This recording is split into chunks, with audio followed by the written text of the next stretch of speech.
All right. Good morning, Center for Spiritual Living Palm Desert and friends all over the world. It is a glorious Monday, made even more glorious by who I have the opportunity to interact with today. It's a wonderful day. Much love and much peace to everybody, wherever you're joining us from. We appreciate you and appreciate being here. What a great way to start the week.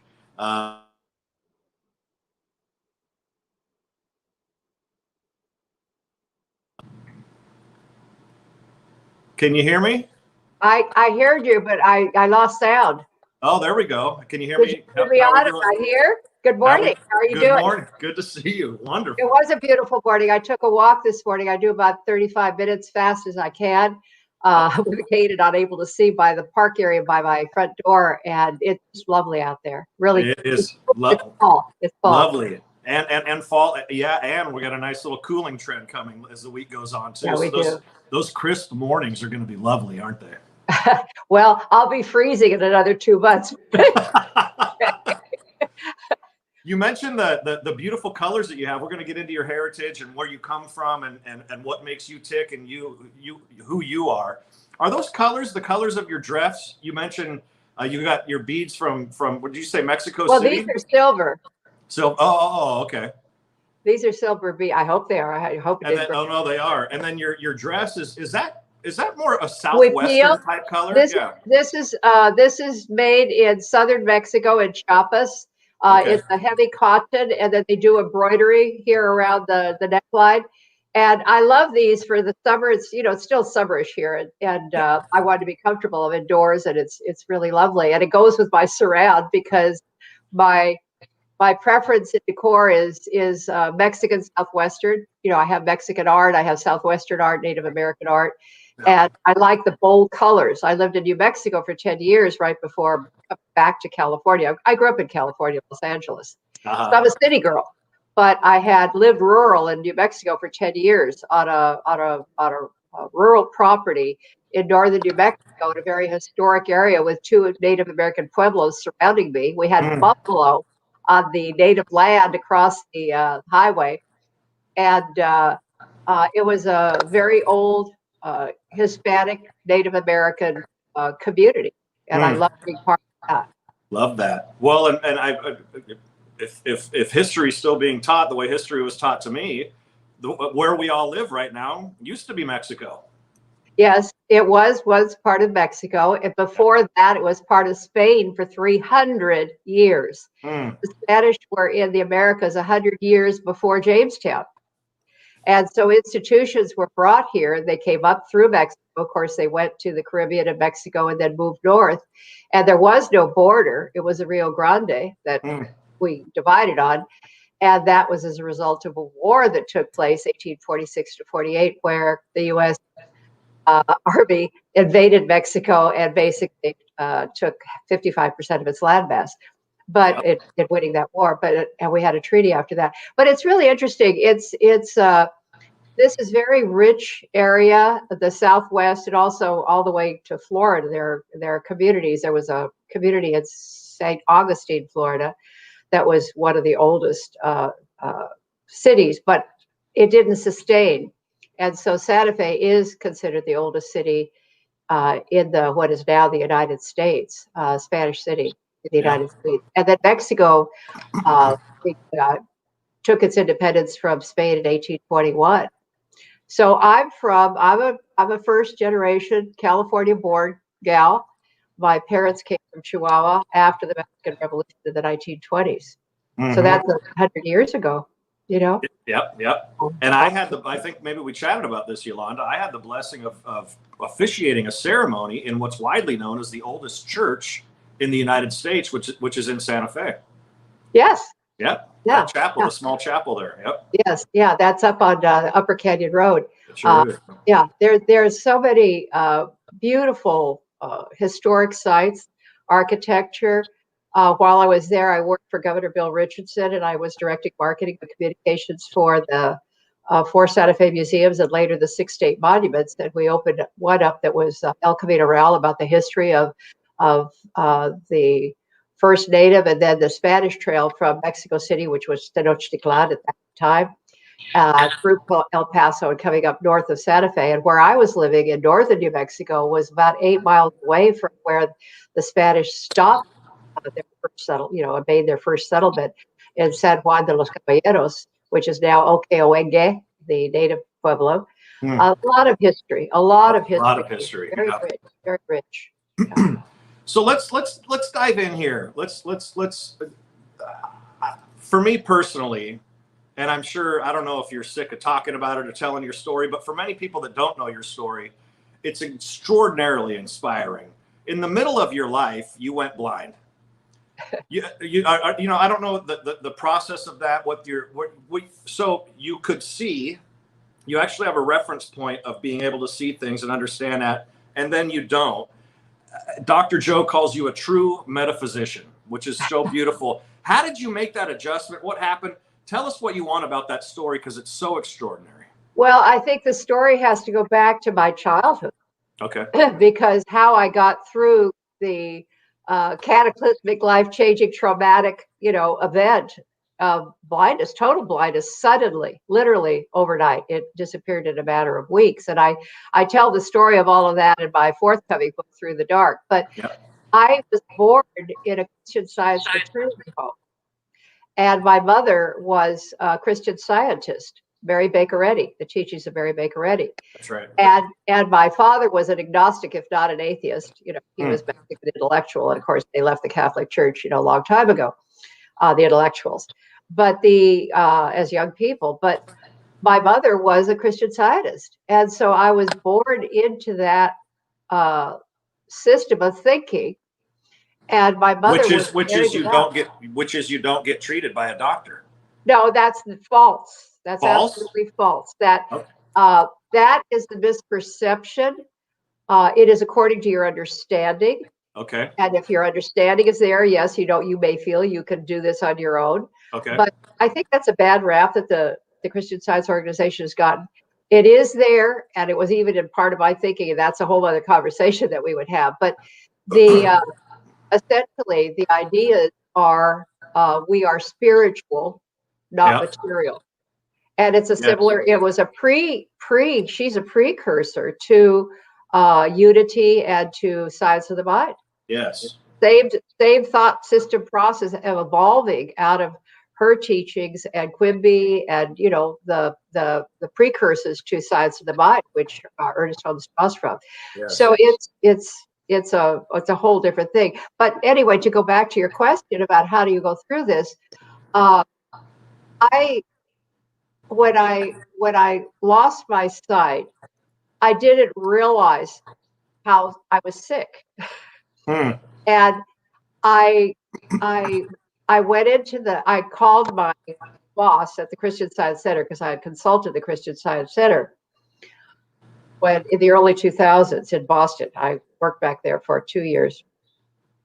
And I called her and I said, I'm going through this experience. I know you can't treat me, because they don't treat you if you're going to the hospital or going to doctors. And I was going to doctors. And she said, of course I will, I'll work with you. And so we talked, and she gave me some tools, things that I knew from childhood. The scientific statement of being: there is no life, truth, intelligence, nor substance and matter. All is infinite mind and its infinite manifestation, for God is all in all. Now, isn't that powerful? Yes. And I it's funny.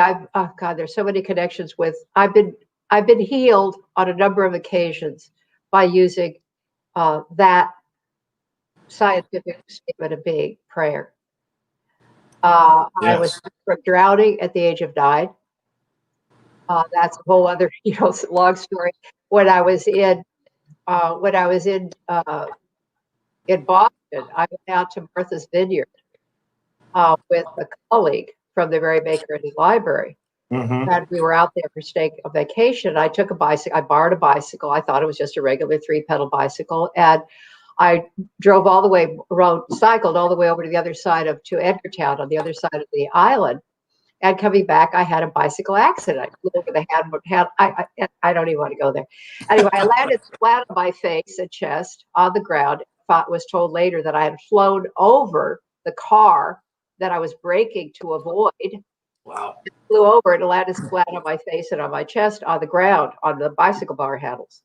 And I went to an emergency room on Martha's Vineyard, and I look up and I see this very handsome Chinese doctor.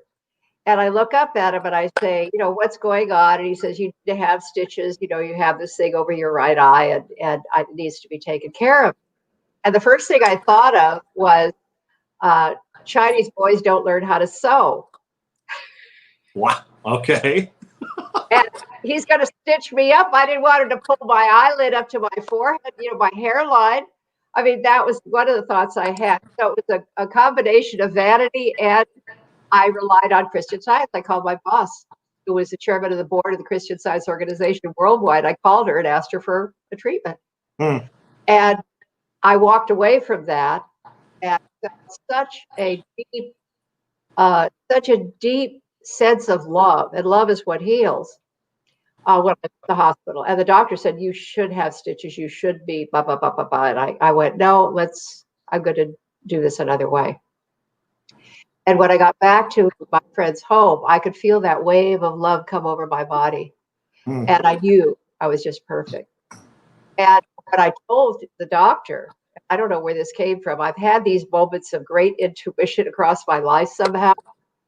And I told the doctor, he says, you really should have stitches.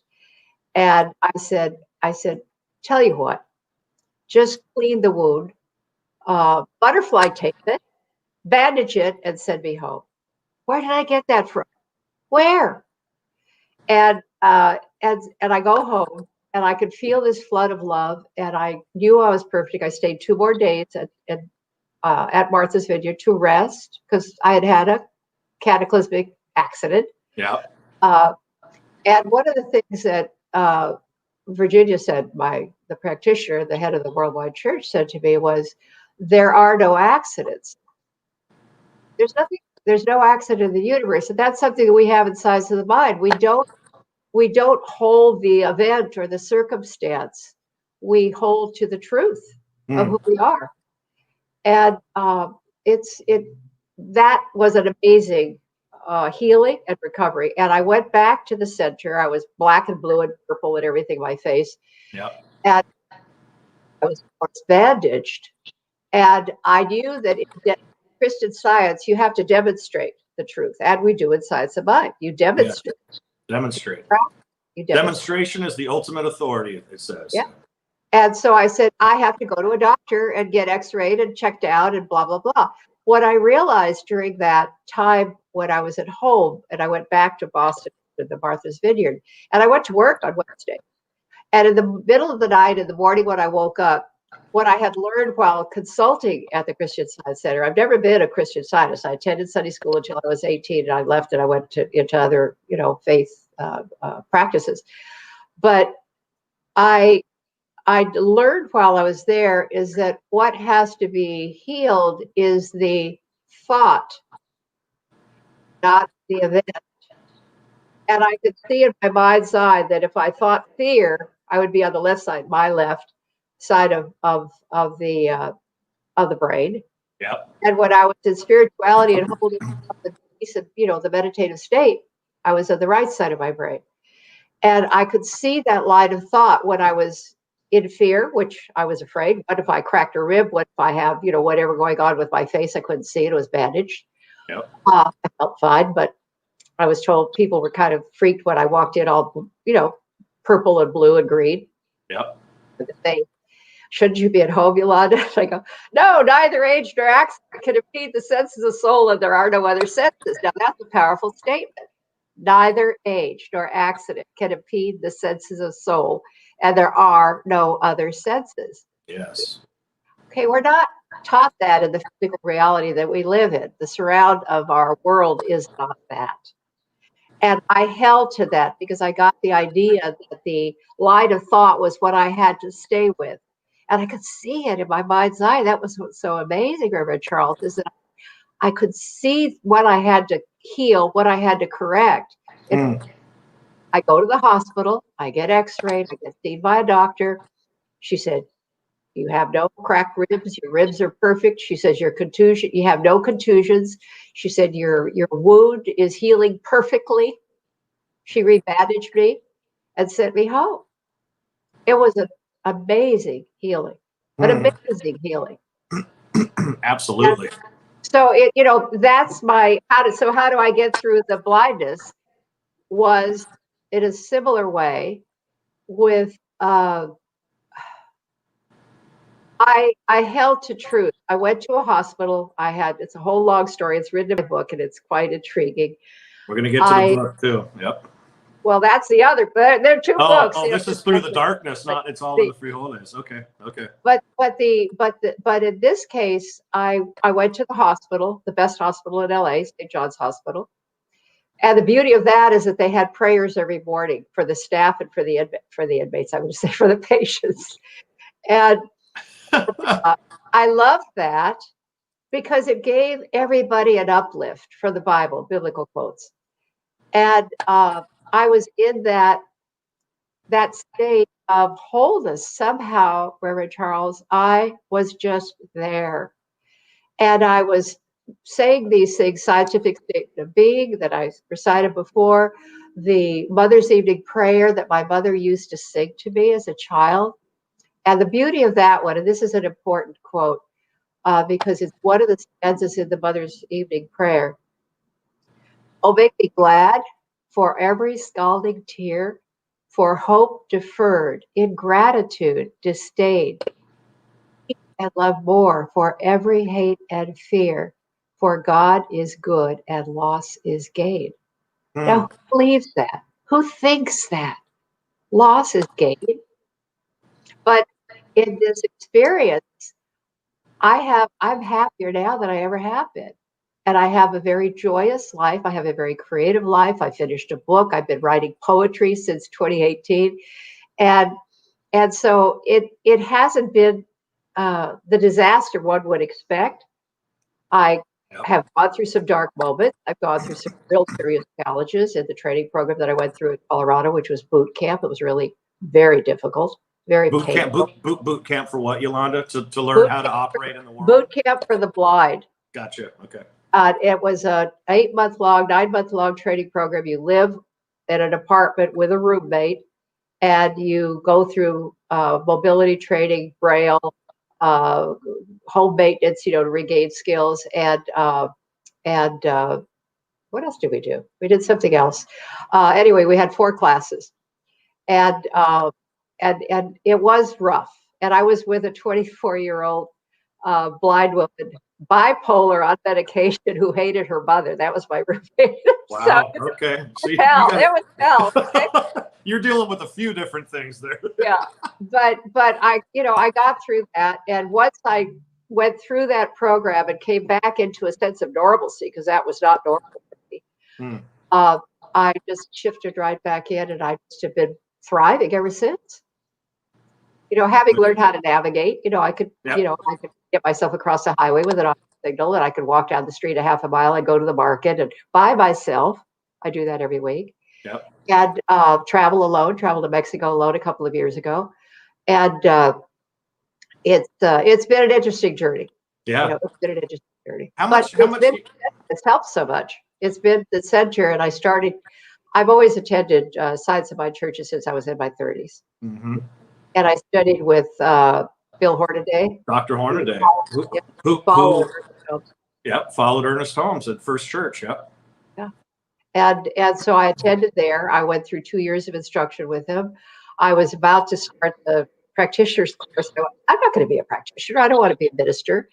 I didn't feel that was my calling. I've always felt my ministry is in the world, on the street with people, not as a minister, but as a walking beam of light, I'd like to say, There you go. Yeah. Without title, as a person, as an author, as a journalist, as, in the different ways I've been an activist and, had my mission in the world, because journalism is a mission too. It's a ministry. You bet. If you do it. And you're an Emmy award-winning journalist. What did you win your Emmy? I mean, it was for Earthquake. The LA earthquake. We covered it, and they said Northridge, is that the no, it was later. It was in the 80s. Oh, okay. It was the LA earthquake. It was the LA earthquake. Okay. And there were so many. I was understood. trying to remember which one. It wasn't Whittier. It was the one before Whittier. It was after Northridge. So it was in the 80s because I was with CBS in Los Angeles. So they sent me the bridges are collapsing in some of the freeways in California, and in LA. And when you had Northern California, you had bridges up there that were collapsing. And so where do they send me? The managing editor didn't like me. He sends me to talk about a bridge story. Guess what I have to do? I have to go under a bridge and do a Oh, no. Oh, gosh. So, courage and all that stuff. And you tell the story and you wrap it up and you send it in. So our team, we won Emmy Awards for that coverage, which was extraordinary. It really was extraordinary coverage that we did as a news team. So I had that. And I've been on camera since I started out in 1973 in LA. And I did a program called Impacto, which was a show that talked about issues impacting the Mexican American community, Latino community. We didn't use Latino in those days. We used Mexican American or Chicana for the female, which I love the term Chicana power. To me, that's invigorating. And so, yeah, I started that and had a career off and on. I chose to take time off for 2 children. I had 2 years off with each of my broadcast positions. And then I nursed my babies. I took care of them. I was married to a politician, so it was going to be too much to try to work, nurse, do politics, do camera. And I wanted to be with my children. Yeah. I wanted to be with them. I did it on my own terms. I've basically done life on my own terms. Love that. Love that. In these times, Yolanda, right now, with folks that are with what you've been through and have the adjustments, the wholesale adjustments you've had to make, what do you offer folks right now that are afraid, anxious? There's so much change going on. You've gone through one of the most fundamental changes anybody could possibly go through. What wisdom do you have to offer our community and all those that are tuning in right now? Fear not, for I am with you. The connection that it's automatically there if we choose to tap into it. And of course, the beauty of, this thinking, thought system mind helps us learn how to do that, how to practice being in contact with spirit. But for those who aren't, we have to learn how to let go of fear. Fear is false evidence appearing real. False evidence appearing real. And we have to go to that place of knowing who we really are as creations of an infinite, all-knowing, all-loving, all-wise Mother, Father, God. I call it God, but we could call it Charlie. We could call it the thing itself, as Bill Hornaday used to say sometimes. Yep. The thing itself. We could call it Allah. We could call it Yahweh. We could call it whatever we want. But it is an infinite, all-nurturing force that's in the world and that is within us, all around us and in us. And so connecting with that sense of truth, of spirit, of releasing the idea of fear, false evidence appearing real, helps. And if we have some words, some prayers that we could draw from, it could be the Lord's Prayer, it could be the 23rd Psalm, it could be the 91st Psalm, it could be anything, a poem, a song. We have beautiful lyrics in our, weekly musical offering, and any of those lyrics are very empowering.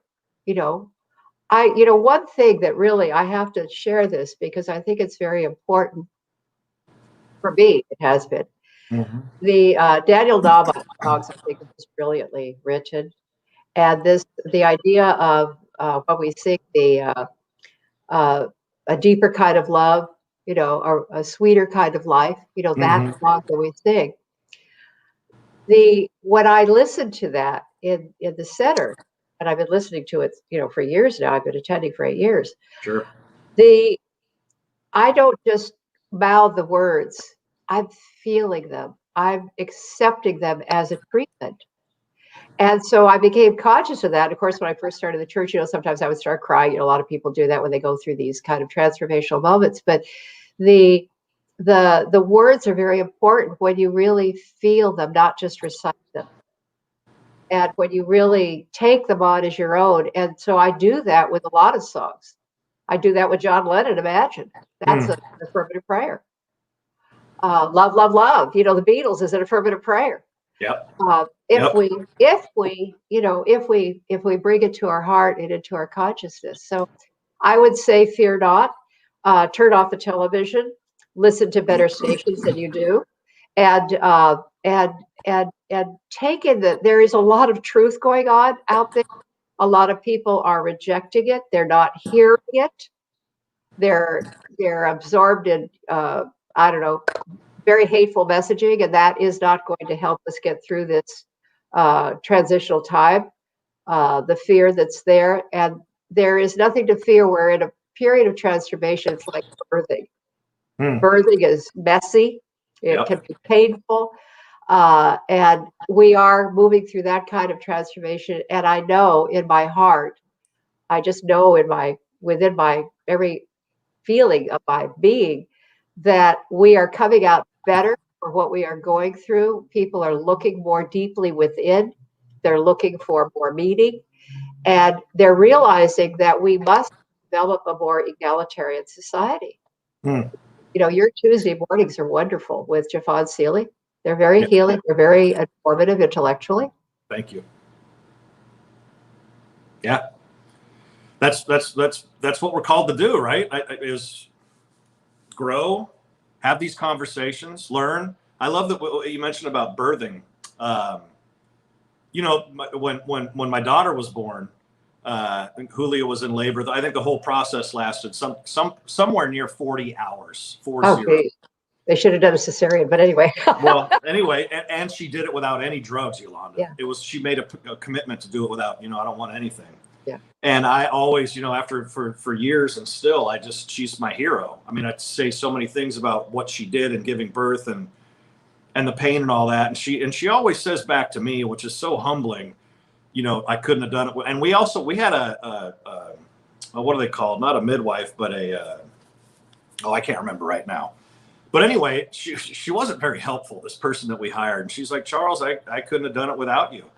So I think that as we're birthing things too, it just makes me think of the power of friends. You talk about messaging or you talk about, messaging, the songs we listen to, what news we're listening to, et cetera, but also just who we surround ourselves with, right? Friends, neighbors, the voices that we hear to help empower us and help us get through. Well, if you watch the debate, there was one voice that was very nasty, and there was the other voice that was calm and centering and peaceful and compassionate. I go a lot by tone, and I will turn things off if I don't like the way even a book, an audio book, I won't listen to it unless I like the narrator's voice. And to switch into book, because I know you wanted to talk about It's All in the Frijoles. I do. It just came out as a digital audio book for the Braille Talking Book Library of Congress program. And the reader of the book. Yes. This is a great story. He did a beautiful job of capturing the inspiration and the spirituality that's inherent in It's All in the Frijoles, which is a book of Latino virtues. It's a book of virtues with a Latino twist. And I interviewed 70 famous Latinos, Hispanos, from Isabel Allende to Victor Villaseñor, and writers, artists, politicians, all manner of people. And it has story songs, children's stories, lullabies, poems, and proverbs, dichos. Dichos are proverbs, Spanish proverbs in Spanish. And here's one in Spanish: pueblo dividido. Pueblo, I'm turning it around. A people divided or a people conquered. A people divided or a people conquered. And that's just one that pops into my head. And it's so important to take wisdom in at this point in time. But it's all there in the frijoles. It's all in the frijoles. And it's I did that book. It came out in 2000, but the new digital book is wonderful because I'm able to listen to my book now. I haven't been able to read it for 12 years. And I've been listening to it 4, 5, 6, 7 times because the stories are so powerful. And, maybe you could read that poem I sent you because I think I'd like to share that with the audience. It's a lovely poem. I want to read it. I was looking for it in our prep, Yolanda. I can't find it on my computer. I've been hunting for it, even while we're having this show, because I wanted to read it.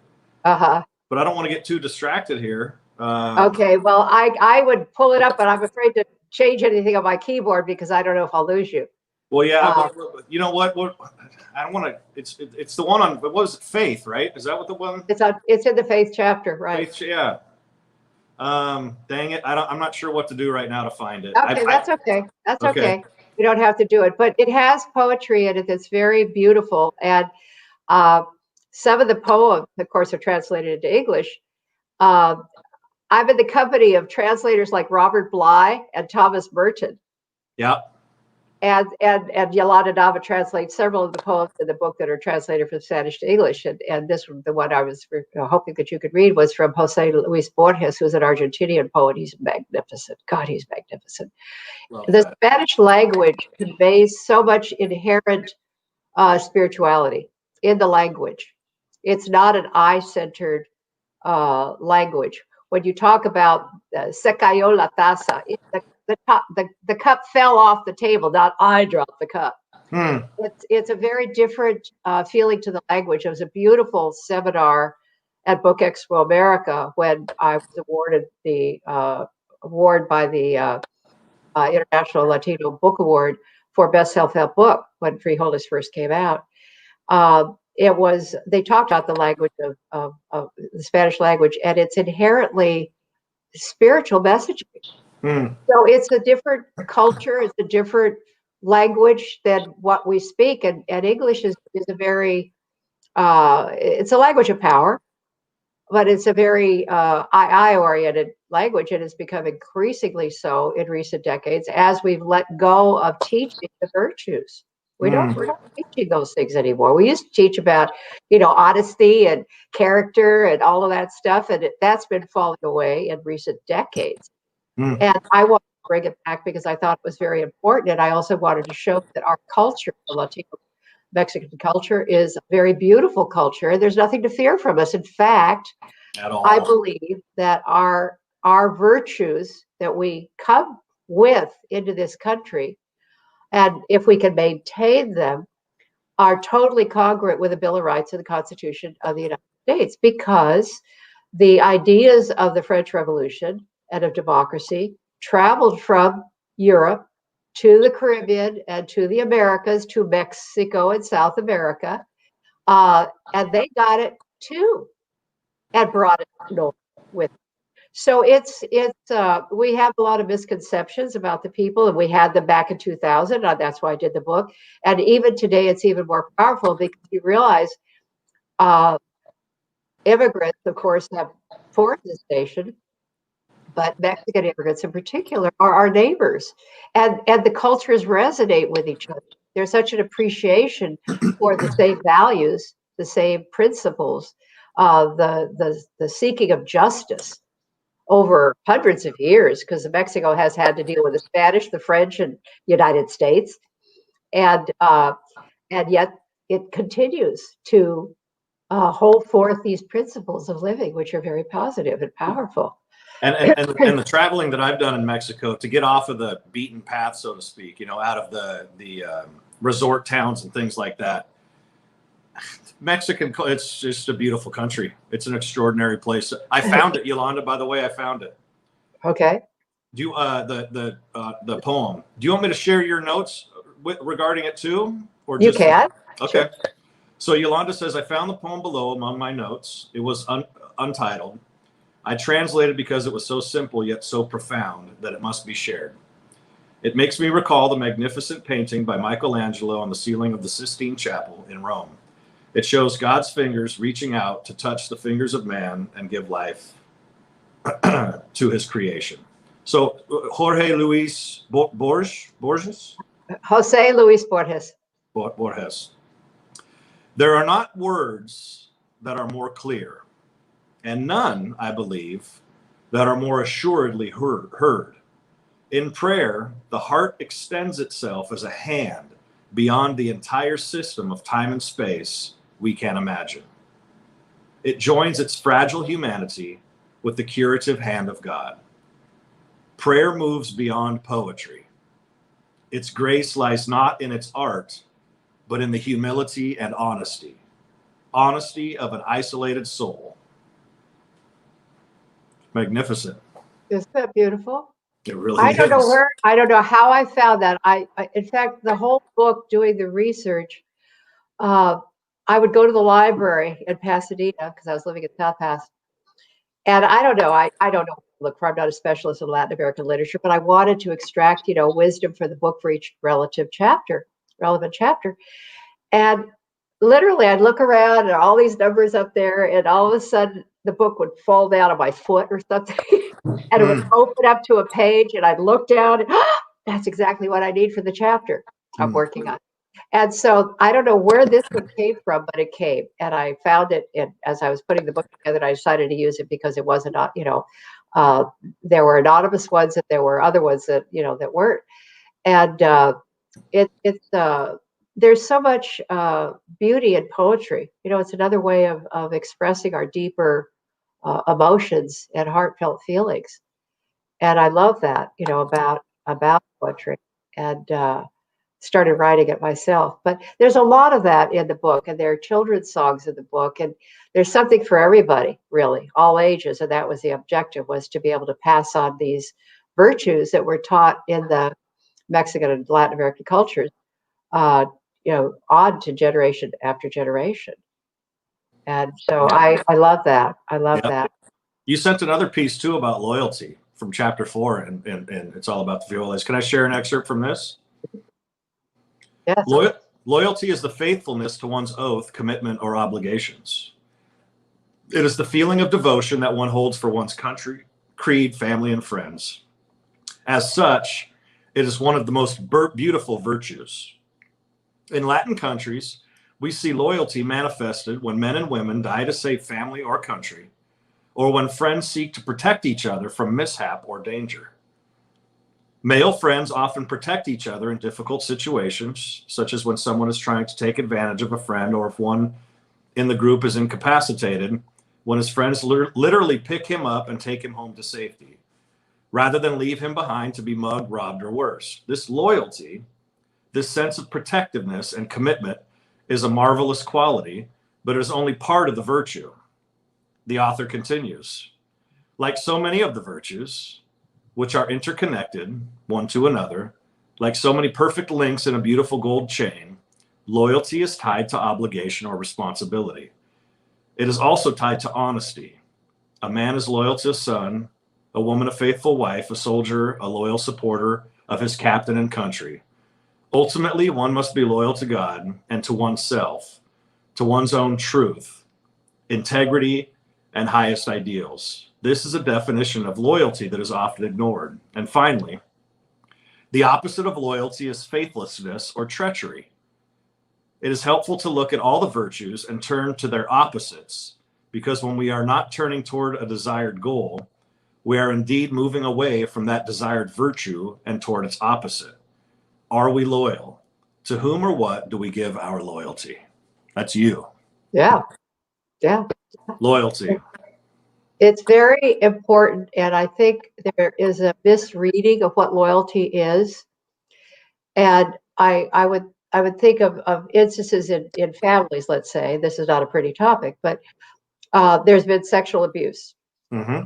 It's a relative, it's a stepfather, it's a grandfather, it's a neighbor, and that child is not protected because of a sense of loyalty. You don't want to, bring a bad name to the family or something. That's false loyalty, because the real loyalty is to God. It's the greater loyalty that we must be faithful to. And, in today's time, a lot of people feel they have to be loyalty to a party, but the party is not the party that it was. and the principles have changed dramatically. And so it's not like, being loyal to Tide detergent. It's what are the principles that we are subscribing to? And so it's a very important virtue that sometimes does people get confused about it. And our loyalty has to be the higher principle, the highest principles. And that's where we are right now. That's why this is such an important transformational time, because we have the opportunity to choose intelligence and responsibility and experience and compassion. We choose for these things for an egalitarian society, to fulfill our Bill of Rights and our Constitution and our highest laws of the land, not to a person, not to a party. So it's an important time, and we can draw from the principles. We can draw from honesty. Are we going to have honesty in our in the things that we're told or not told? There's a lot that this book is so timely in 2020. I can't tell you. If you go on my website to the media section. What is the website, Yolanda? It's www.yolandanava.com. So it's YOLANDANAVA.com. Okay. And in the media section, there is a link there to a piece I did for C-SPAN. I'm like moderator, author, and there are 3 book authors that they're on the panel. And it's about on the border. And it's so valid today in 2020. I can't believe what I did 20 years ago is extra valid today in 2020, which I'm very happy about, because the spirituality that was in Frijoles 20 years ago still holds, and we need it even more today. And then I look back at that C-SPAN piece. It's a long one, but boy, is there a lot of it there. Very powerful. And I go, wow, I was ahead of the game. And these principles are ongoing. And that's the beauty of it.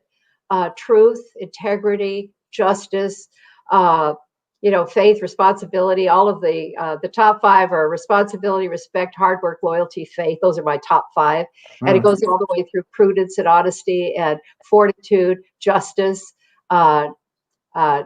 chastity, and charity. And so charity is love. And the real principle that we need to guide us right now is love.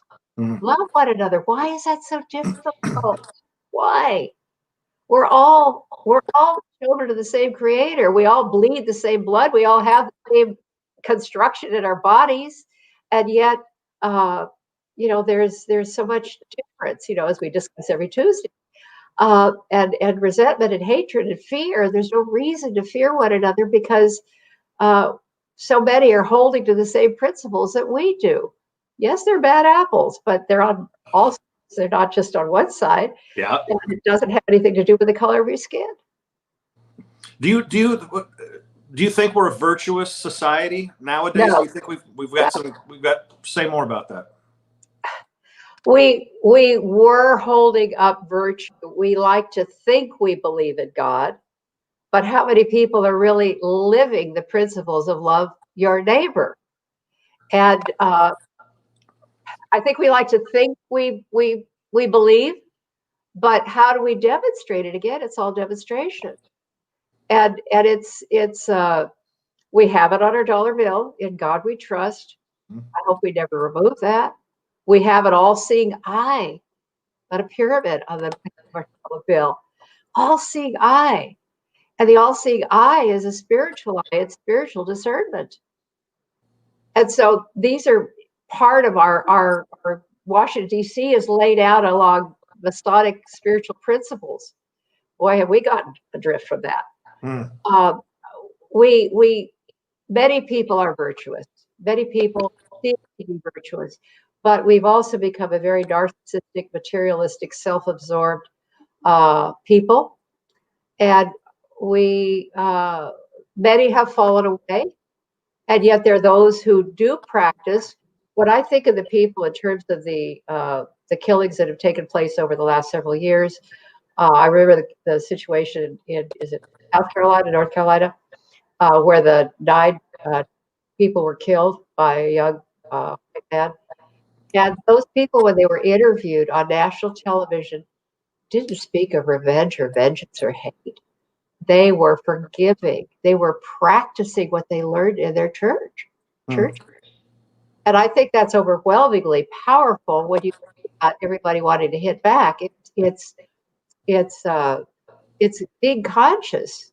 It's being loving, and it's really being living fully into the truth of what you're taught in in real churches. You're not taught hatred and racism in real churches, but that happens too, and that should happen. It's incongruous. It's incongruent with the deep principles of Jesus Christ. Do you think it's hard to Opinionated. live? What? Say it again. What'd you say? I said I'm not opinionated. Well, what would life? How drab would life be if we weren't opinionated, right? Well, it's about principle. I think about my mother, and she really was this inspiration for frijoles. And her story is an introduction to the book, and I really recommend people look at it. And it is available electronically for Kindle on Amazon. You can get used copies. It's a really beautiful book, and they have it in the libraries too. And the official title, gang, is it's all in the frijoles. Yeah. FRIJOLES, frijoles. It's all in the frijoles. It is a really beautiful book. I'm not saying that because I'm just the vehicle. I'm the vehicle. And it is the interviews that I did with 70 people and with the stories of the poems and everything that I gathered together. But I tell you what, I did a really good job with it, because when I listen to it now, I go, wow. Good for you. I'm glad you did. We should feel good about our work, right? Well, yes, but it's so relevant today. It's so relevant today. And I love that, because something of value is going to keep, Yes. The principles, the teachings that Jesus Christ taught, how many centuries ago, still resonate today. Love one another. All those quotes that that we learned, the 10 Commandments, it's just very beautiful. You have it in Judaism, the principles of Judaism, the Messianic spirit with the Judaism. There's Jesus was a Jew. The principles of all the ancient religions and the primal religions are all so powerful when we draw from them. It's exciting stuff. Love it. And you know what's great about it too, Yolanda, is that love your neighbor has nothing to do with religion or dogma. It really is virtuous. It's just virtuous living. Do your best to love each other. Consider each other. Listen to each other. Have compassion for one another, which is beautiful. It's a simple way we can get back to a virtuous society. Well, yes, and compassion is essential. We have to be able to feel the other. We have to be able to, this time for me has been very constructive, because I was able to finish my book, my Through the Dark book, that's going to be forthcoming. And so I use it very positively as a writer's retreat. But at the same time, I could feel the pain of others and really pray. I've been praying a lot. I do a lot of affirmative prayer constantly throughout the day. And when I see something or hear something that is hateful or fearful, or I constantly flip it, and I bring in the good that needs to be manifested at that point in time. And I've been seeing our institutions holding, our judicial institutions holding. It's the fourth leg of the state, excuse me, along with media, journalism, press. We have to protect these principles of democracy, but they're strong. They cannot be torn apart. They cannot be rendered asunder. And that's what I pray in, the good that are our democratic principles and our guiding principles. And I pray that people vote to support those people that are upholding those principles. And if they're not, send them home. Yeah. Very simple. That's what we have the power to do, the power of the people. And we are what makes democracy. We are the hands and feet of democracy. Love it. I want to make sure that folks know. So Yolanda's first book was It's All in the Frijoles. You mentioned, you've alluded to Through the Darkness a number of times. Can you give us just a little bit about what we can expect from that book? It's called Through the Dark. Through the Dark. Through the Dark. And it is the journey moving through a cataclysmic, life-changing, traumatic event called sudden blindness and coming to thrive. And it's a really fun story in many ways. It's a painful story. It's a powerful story. It's a blend of a lot of different things because I tell the story, which of course is, wrenching. But there's a shift that takes place because of the spiritual principles that I've been taught and that I seek to practice. I'm always working on it. It's a constant growth process. But I had experiences. I go to a Zen mountain retreat center, for a work series of weeks. I go to Brazil, meet with John of God, and learn how to set intention. You've been with John of God? Okay. Yes. Okay. Yeah, this was before the scandal. Yeah. And that was in 2017. Okay. Yeah, 2017. And that's a wonderful chapter because it's about the power of intention. And it's just a wonderful, wonderful chapter because I met the love of my life during that time as a result of the power of intention. But it's a beautiful book. There's a lot to absorb in it. And if I can walk through this, others can walk through equally challenging circumstances, heart attack, accident, stroke, whatever it is that knocks somebody down. We have the ability to move through these things using our spiritual principles, developing them, claiming them, and come through it. It's a chapter. It's not the book. It's not the story of our life. Don't own anything you don't want to keep. Yeah.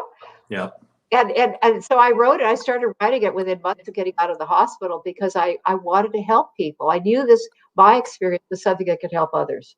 And I've always been about that. That's my whole life. And I wanted to encourage people to pick themselves up. They don't have to stay down. This isn't the end, whatever it is, it's not the end of the world. It can be healed. You can move through it. Yes. And come out on the other side better for the experience.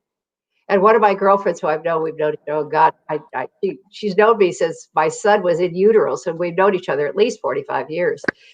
He's your age, and almost. And she said, "You're happier than you've ever been." And I said, "Yeah, I am." And that's after losing sight. Yeah. So I have a very full life. I cook, I eat, I travel, I do everything. One of my girlfriends said to me, she says, "How do you eat, Yolanda? You can't see." I said, "Well, that's a good question. Knife, fork, spoon, your fingers. When you're hungry, you eat." And I remember I have a funny story when I was in the hospital. And they didn't know I was blind necessarily, I'm asleep or whatever. And they would bring the food in and they'd put it down on the side of the bed. Well, I didn't know where it was. And I'd wake up and I'm hungry. I want to eat my breakfast. And I've ordered, scrambled eggs and toast and whatever. And I smell the food and I said, "Where is it? It's not in front of me." And I'm going, "Oh, God, it's over here." And I'd kind of reach down because I couldn't move. I was really sick. I could hardly move. I couldn't walk. And so I found the hole in the top of the plastic thing on top of the food, and I pick it up. I flip it across the room, and I stick my hand down into the plate with the scrambled eggs, and I somehow ate them because I'd have to call somebody in the room, but they're so busy in the morning when they're ordering, all the breakfast and stuff like that. Oh God, it was an experience, but I had such good care at St. John's Hospital. It's my favorite hospital. My son was born there, and a very beautiful place. Wonderful staff from all over the globe. I had staff from Puerto Rico, from island off of the west coast of Africa. I had people from Europe and Latin America. I mean, everybody were my nurses, and it was just such a wonderful experience. I had a guy a nurse. He was a night nurse overnight, and I had to get help to use the bathroom, and I couldn't get there by myself, and so I'm ringing the bell, and it comes a point where you really need to get somebody to help you, and he'd come in the room. I said, "What were you doing? Sleeping?" And I would tease him because he was very quiet at first. And he had these enormous hands, and I always felt like he could hold the whole world in his hands. He represented God to me. He really was a face of God, that night nurse. And it turns out that he came from an island off the west coast of Africa. And we started talking because, I opened up, it was ribbing him and playing with him, in the middle of the night. We were talking. And so I said, is your family still in Africa? He says, no, they're in Paris. I said, oh, poor you. And so we had so much fun. And my girlfriend would bring me fresh fruit at night. One of my girlfriends, and Kathy. And so she got the nurses to put it in the nurses' refrigerator. So I told him, I said, go get my mango for me. And he would peel it, serve it to me and everything. Sweet. And, yeah, and it was those hands that could hold up the world. And he was an angel in my life, and he was in my life. That song that we sing, that the people in our life represent, that we love, are God's face in our world, in our lives. And I find people like that so often every day, and every experience that I have when I'm out walking. I am protected, I am guided, I am provided for so beautifully. And I'm very grateful to the teachings, because it's enabled me to open myself up to all of that. Yep. For a lot of us too. Yeah. You are a tremendous inspiration. It might be a surprise to you, but we're already at the top of the hour, which these things go by so fast. Yeah. Is there any, you know what? I'm going to do a couple of announcements, and then I'm going to give you the last word. Okay. So I'm just going to do a couple things and see if they're what you want to leave us with. So just hang tight for just a moment. Okay, Yolanda. Let's see, gang. I'm so grateful to have spent this hour with Yolanda. What an extraordinary woman. I think it's a testimony to all of us that we can grow and change and thrive, and still thrive, and live an extraordinary life and contribute, which is so beautiful. So I want to remind you about what's happening for the rest of the week. Tomorrow we've got chapter 13, I believe we're on how to be an anti-racist. Jafon and I will walk through that. Let's see. Wednesday, the Sensational Six continue with their sensational offering to all of us. Thursday will be another conversation with Dr. Will Coleman, our resident, my resident scripture master. He speaks Greek, Aramaic, Hebrew, English, the way that you can interpret scriptural reading by understanding the language of the time is so profound and so important. So that's Thursday morning at 10. I encourage you to be here with me for that.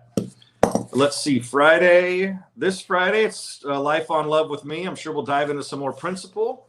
Saturday, meditation. Sunday, another wonderful Sunday service. And of course, we continue to appreciate everybody's financial sustenance, your financial contribution to the center, and all the ways that you support us.